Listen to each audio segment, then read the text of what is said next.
नमस्ते विद्यार्थियों। डॉक्टर कीर्ति की हिंदी की दुनिया में आपका स्वागत है।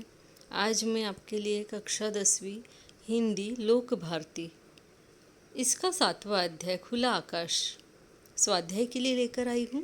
इसका एक्सप्लेनेशन और स्वाध्याय वाला वीडियो मैं ऑलरेडी पहले भी डाल चुकी हूँ, लेकिन स्वाध्याय में से जो अभिव्यक्ति, संभाषणीय, लेखनीय जो बच गए थे वही मैं आज इसमें देने वाली हूँ। तो आइए हम उसकी शुरुआत कर देते हैं। आपका ये जो लेसन है खुला आकाश, इसको हम देखते हैं कि इसमें आपको अभिव्यक्ति का क्वेश्चन दिया हुआ है कि जो हम शौक से करना चाहते हैं उसके लिए रास्ते निकाल लेते हैं। तो इसका आंसर हम इस तरीके से लिख सकते हैं, हर मनुष्य का जीवन में कोई ना कोई शौक अवश्य रहता है ना। वह उसे पूरा करना भी चाहता है। कभी कभी समय के अभाव में या फिर व्यस्तता के चलते कई इच्छाएं समय पर पूरी नहीं हो पाती।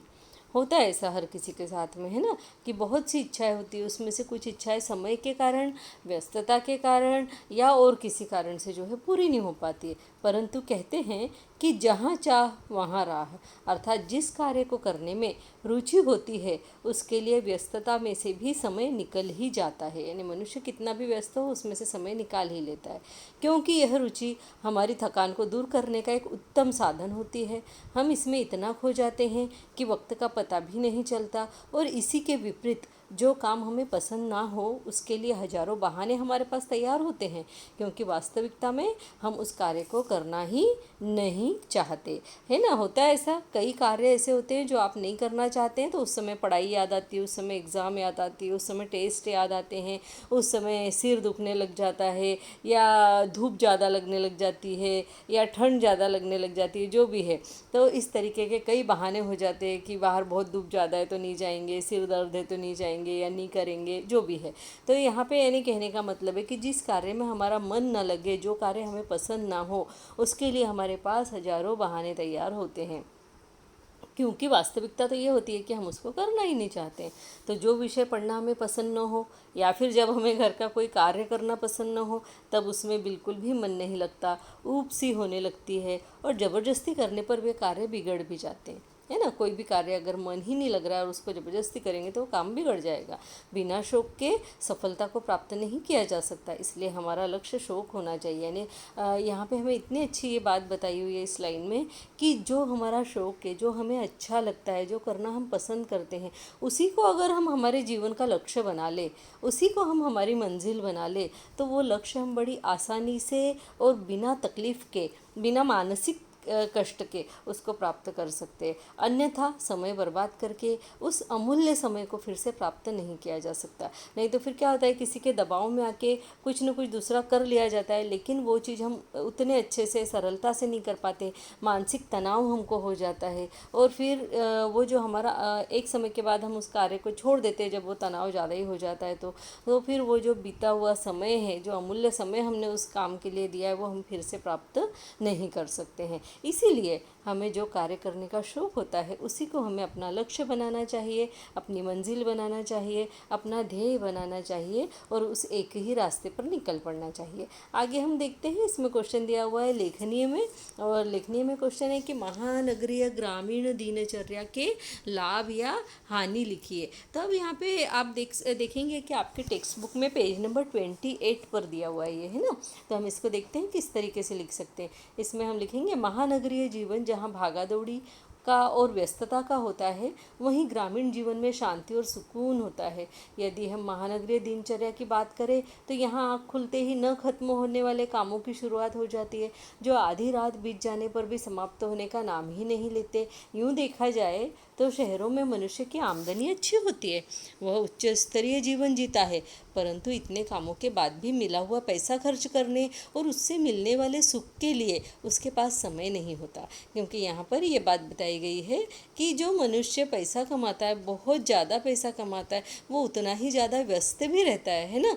जो सुबह से घर निकल जाए, रात को आधी रात बीतने पर अगर घर आए तो उसको सोने के अलावा और कोई कार्य नहीं है, और फिर वो उस पैसे को कहाँ खर्च करेगा, है ना। सुख सुख उसको सब आ जाते हैं, आजकल सब ऑनलाइन खरीदी कर लो, सब घर में आ जाता है। लेकिन जो खुद को एक मिलने वाला सुख रहता है, हम कहीं बाहर मार्केट में खरीदी करने के लिए अपने हाथ से हमने अपने मन से कोई चीज़ ली, खूब देख के ली, या कुछ हमारी पसंद की चीज़ हम देखने के लिए गए, कोई मेला लगा है देखने के लिए गए, कोई पुस्तक मेला है, कोई और प्रदर्शनी है, कोई और चीज़ है, कोई फिल्म अच्छी लगती हो तो वो देखने के लिए गए, सिर्फ मोबाइल पे देख लेना या फिर हम खुद जाके फिज़िकली वहाँ पर अटेंड होके और उस कार्य को करना, उससे मिलने वाला जो सुख होता है वो अलग ही होता है। मार्केट में यूं ही घूमने निकल जाना, जिससे हमारा पैदल चलना भी हो जाता है और आवश्यक चीज़ें खरीदना भी हो जाता है। तो ये सारी चीज़ें जो है ऑनलाइन खरीदी से हम लोग नहीं कर सकते, यानी सारी सुविधाएं अब हमको प्राप्त हो गई है, सारा कुछ घर पे मिल जाता है। लेकिन यहाँ कहने का मतलब यही है कि इतना मिला हुआ पैसा खर्च करने और उससे मिलने वाले सुख के लिए उस व्यक्ति के पास समय नहीं होता जो बहुत ज़्यादा व्यस्त रहता है। जो घर वह खून पसीने की कमाई से खरीदता है, उस घर में वह सिर्फ सोने का कार्य करता है। घर एक होटल के समान हो जाता है, जहां आराम करो और निकल पड़ो। मनुष्य अपने खान पान के समय और आहार के बारे में लापरवाह हो जाता है, क्योंकि जो सामने आया वो खा लिया, जो दिख गया वहीं रुक के खा लिया, जो मंगाना है बाहर से मंगा के खा लिया। जो घर का खाना वगैरह इन सब चीज़ों का जो स्वास्थ्य के ऊपर एक सकारात्मक परिणाम होता है, तो उन सब चीज़ों से ये दूर चले जाते हैं और ऐसे खाद्य पदार्थ खाता रहता है जो उसके स्वास्थ्य के लिए हानिकारक होते हैं। इसी के विपरीत गाँव का जीवन सुकून भरा होता है। लोगों के पास एक दूसरे के सुख दुख में शामिल होने का समय होता है। सब एक दूसरे को पहचानते हैं और एक दूसरे के काम में आते हैं। सुबह की शुरुआत भगवान के भजन और समाचार पत्र को पढ़ने से होती है ना। हम अगर गाँव में देखें तो सुबह हर किसी के घर में पूजा पाठ या समाचार पत्र पढ़ना, और कुछ नहीं है तो आंगन में खटिया डालकर उस पर बैठना, बाहर कुर्सियाँ डालकर उस पर बैठकर धूप सेकना, या और कुछ नहीं है तो सिर्फ सुबह सुबह झाड़ों में पानी दे रहे, आजू बाजू में बात कर रहे, इस तरीके का जो है वातावरण हमें दिखाई देता है। फिर खेत के काम, खेतों में जिनके खेत होते हैं वो अपने खेतों में काम करने के लिए निकल जाते हैं, और खाना पीना और दोपहर के आराम के बाद शाम को चौपाल पर बैठकर बतियाना। यानी गांव की दिनचर्या देखिए, सुबह जल्दी उठा जाता है, भजन पूजन, समाचार पत्र, घर में जो पेड़ पौधे लगे उनमें पानी देना और आजू बाजू बातचीत करना, उसके बाद में खेतों के काम करके घर आना, खाना खाना, सोना, और शाम को आराम से बतियाने के लिए जो है चौपाल पर, घरों के घर के पास चौराहे पर वगैरह जाकर बातें करते रहते हैं ना। और उन बातों से सबके एक दूसरे के घर का समाचार लेना, किसके घर पे क्या परेशानी है, कौन बीमार है, क्या हुआ है, क्या नहीं हुआ, कौन आया कौन गया, ये सब बातें उनको पता होती है।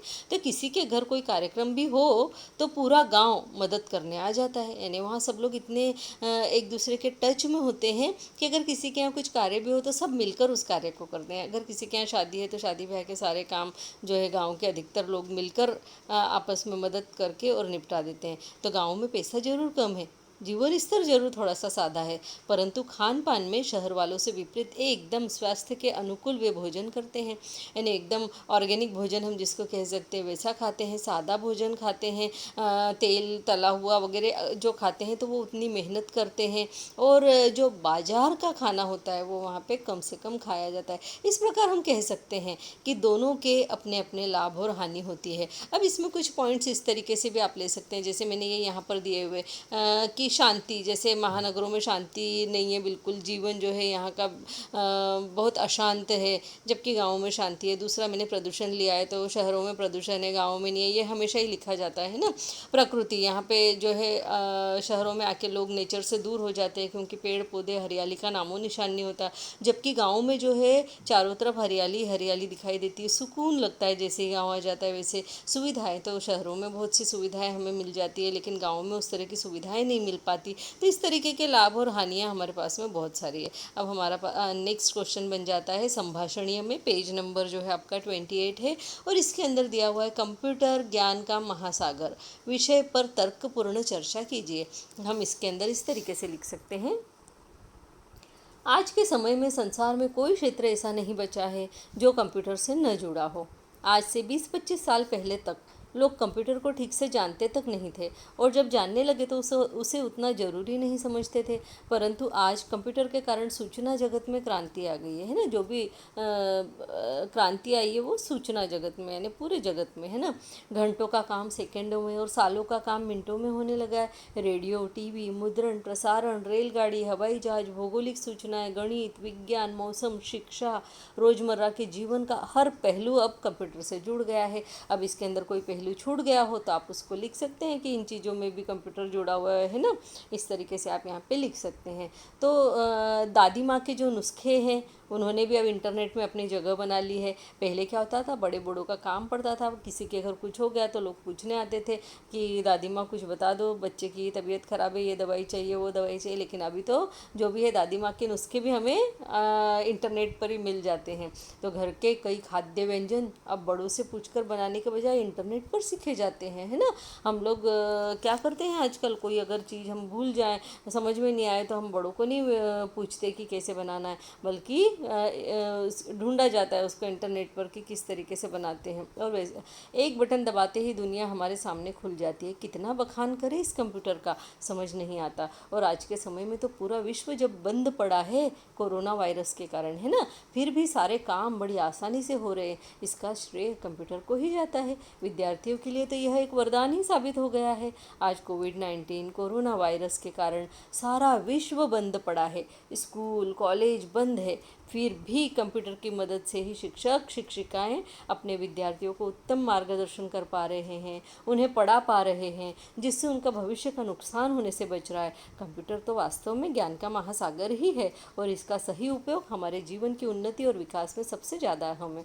परंतु क्या लिखा है हमने यहाँ, इसका सही उपयोग। अगर इसका दुरुपयोग कर लिया जाए तो फिर इससे ज़्यादा अधोगति हमारी कहीं भी नहीं हो सकती है। तो विद्यार्थियों, अब आपको ये जो खुला आकाश के स्वाध्याय में से जो भी बच गया था, जो भी लिखने वाला पोर्शन जो बच गया था, वो अब आपको अच्छे से समझ में आ गया होगा। अगर इसमें कुछ प्रॉब्लम हो तो आप मुझसे पूछ सकते हैं, और कमेंट बॉक्स में कमेंट करके ज़रूर बताएं। मेरे इस चैनल को लाइक ज़रूर करें, सब्सक्राइब ज़रूर करें, अपने फ्रेंड्स के साथ में शेयर करें, और हो सके तो मिलजुल कर पढ़ें। क्योंकि मिलजुल कर पढ़ने से ज्ञान बढ़ता है, कभी भी कम नहीं होता।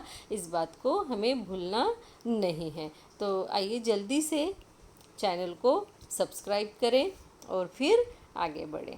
धन्यवाद, नमस्ते।